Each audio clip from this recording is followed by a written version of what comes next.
అంతా మంచి జరుగుతుంది. అదే సమయంలో గౌరవ ముఖ్యమంత్రి గారు చంద్రబాబు నాయుడు గారు, ఎన్డీఏ కూటమి, టీడీడీ చైర్మన్ గారు, పాలకమండలి సభ్యులు ఒక మంచి నిర్ణయాన్ని తీసుకున్నారు. స్వామివారి ఆశీస్సులు మొత్తం మన భారతీయులపైన ఉండాలని, అన్ని రాష్ట్ర రాజధానిలో ఖచ్చితంగా స్వామివారు ఆలయాలు నిర్మించాలని ఒక సంకల్పించుకున్నారు. ఇది స్వామివారి ఆశీస్సులతో ఈ దేశ ప్రజానీకానికి శుభం జరుగుతుంది. ఎప్పుడు లేని కొత్త నిర్ణయాలు తీసుకొని ఈరోజు స్వామివారి ఆశీస్సులు మన ప్రజలకే కాదు, దేశంలో ఉన్న ప్రజానీకులందరికీ కూడా, యావత్ ప్రపంచానికి ఉన్న భక్తులకు కూడా అందించాలనే ఒక సంకల్పంతో టీడీడీ తీసుకున్న నిర్ణయం, పాలకమండలి తీసుకున్న నిర్ణయాన్ని స్వామివారి ఆశీస్సులతో భక్తులందరూ కూడా స్వాగతిస్తున్నారు. ఆ గౌరవ ముఖ్యమంత్రి చంద్రబాబు నాయుడు గారు ఆధ్యాత్మిక కేంద్రమైన తిరుపతిలో, అలాగే ఇతర ప్రాంతాల్లో కూడా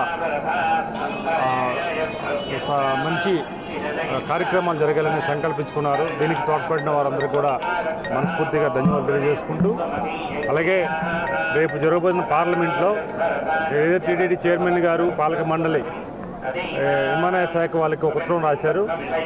ఏవైతే ఫ్లైట్స్ ఉన్నాయో నో ఫ్లయింగ్ ఏరియా, ఈ ఏరియా అంతా కూడా చేయమని వారు అడిగారు.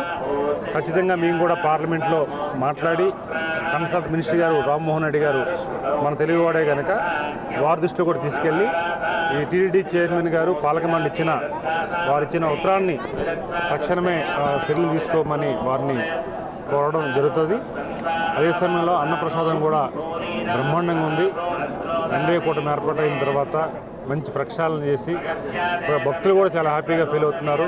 నేను కూడా అన్నప్రసాదానికి గతం వచ్చినప్పుడు తీసుకున్నాం, ఇప్పుడు కూడా మార్పులు జరిగాయి, చాలా మంచిగా ఉంది. అలాగే లడ్డు విషయంలో కూడా దేశంలో భక్తులందరూ కూడా చాలా హ్యాపీగా ఉన్నారు. ఎందుకంటే మేము దర్శనానికి వచ్చిన తర్వాత లడ్డు తీసుకెళ్ళి భక్తులకి ఇస్తే చాలా హ్యాపీ ఫీల్ అవుతున్నారు. అదే సమయంలో లడ్డు నాణ్యత కూడా పెరిగింది. దాని మీద కూడా అందరూ కూడా చాలా ఆనందం వ్యక్తం చేస్తున్నారు. అది స్వామివారి ఆశీస్సులు ఈ రాష్ట్ర ప్రజానీకం పైన, దేశ ప్రజల పైన, ప్రపంచంలో ఉన్న వారందరిపైన ఉండాలని స్వామివారిని కోరుకున్నాం.